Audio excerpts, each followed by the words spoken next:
Here I go again on my own. Oh, hey, everybody.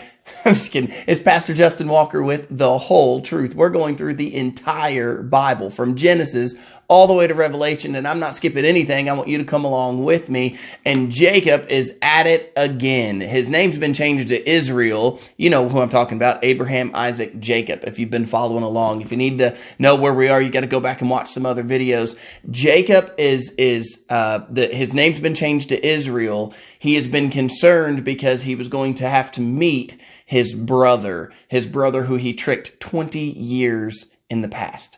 His brother who he took the birthright and the blessing from his brother, at least in his brother's mind he did. Now the Lord had prophesied that it would be so, and it would, no matter what Jacob had done. But Jacob had acted, he had acted slyly. He had done things to make sure that he got his will and his way. And so he had to run away from his family for 20 years. And he's on his way back to the promised land with the promise of God on his life. And as he's on his way back, he's going to pass through the land of Edom, which is his brother's Esau. Esau came to meet him. Jacob was praying all night, wrestled with God all night. Esau met him, and we had a beautiful reunion. Esau ran up and hugged his neck, told him how his life had been going well, and Jacob told him the same, and they had a great reunion and met each other's families. And that's where we're going to pick up now. Esau and Jacob have just met. The Lord has answered Jacob's prayer. Israel has been blessed again. Israel, the person. Jacob's name was changed to Israel. Blessed again. Look what happens. This is in Genesis chapter 33 and verse 12. Esau said, Let us take our journey. Let us go, and I will go before you. But Jacob said to him, My Lord knows that the children are weak, and the flocks and the herds which are nursing are with me. And if the men should drive them hard, one day the flock will die. Please, my Lord, go on ahead before his servant. I will go ahead before his servant, and I will lead on slowly at a pace which the livestock that go before me and the children are able to endure until I come to my Lord in Seir. And Esau said, let me leave with you some of the people who are with me. But he said, What need is there? Let me find favor in your sight of my Lord. So Esau returned that day on his way to Seir, and Jacob journeyed to Succoth, built himself a house, and made booths for his livestock. Therefore, the name of the place is called Succoth. Wow. We just reunited. Jacob and Esau, they hugged each other. They cried on each other's necks. Esau says, Come on, let's take our journey. Come with me.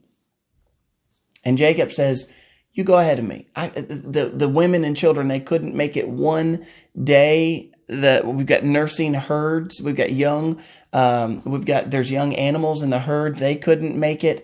Not even one day's journey if we press them hard. You go ahead. Go ahead and you get ahead of me, and we'll meet you there. And so Esau says, Well, let me at least leave some of the people with you. Let me leave some people with you to help. I mean, goodness, if you guys have been traveling a long way, you're right. Let me leave some of my... Remember, Esau came with 400 men. Jacob had just blessed him with all of these gifts. Remember, there was one gift after another. There were herds, and there was like 200 of one animal, and then 7 of another, and then 10 of another, and then 200 of another.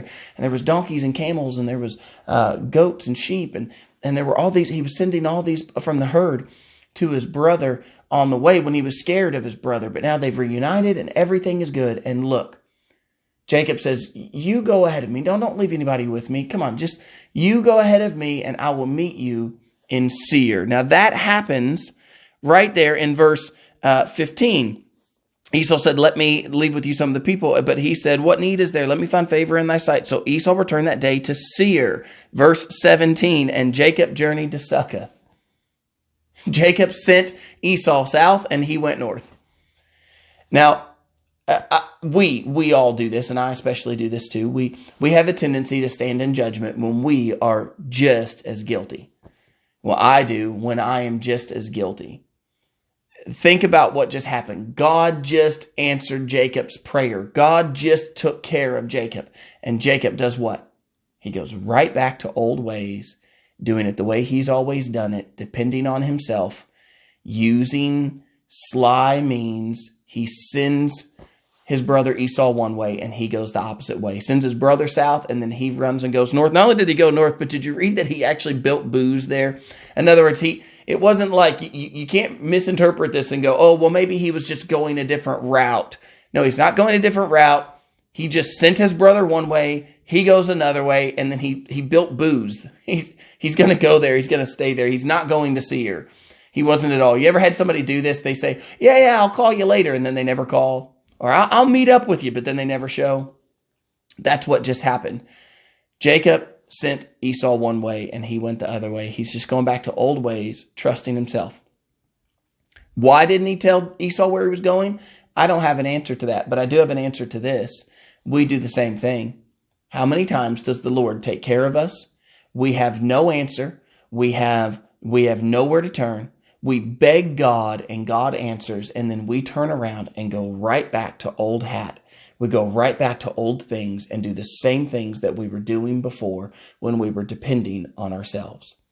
Thankfully, our God is merciful and he is forgiving, and he doesn't turn his back on us because we are weak, because our flesh is weak. Just like what Paul said, our spirit is willing, but it's our flesh that is so weak.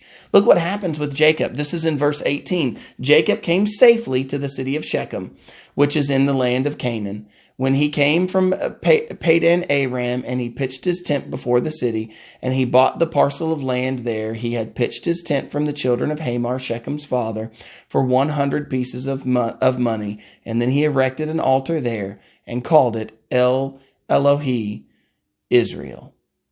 Now, that's wonderful that Jacob, he came to the city after he left Succoth, and then he came to the city of Shechem, which is in Canaan. He's gone to the promised land. Didn't go all the way to Bethel. If you remember back from, I think, chapter 31, God had called him to Bethel, but he didn't make it all the way to Bethel, but he did get into the promised land, and he did build an altar and praise the Lord. Right after he just tricked his brother, lied to his brother, and sent his brother one way, and then goes the other way, he goes and he builds an altar to the Lord. And I don't read where God rejected his offering. I'm not encouraging you to lie or depend on yourself. I'm encouraging you to do the exact opposite and depend on the Lord, because the Lord has proven to us over and over and over that he is good. And he doesn't retract his promises to us because of our frail and weak-minded mentalities, because of our frail and weak-minded theology. The Lord is good to us because he is a good Father. He is good to us not because we are so good or because we are so righteous, but he is good to us and merciful to us even when we are not.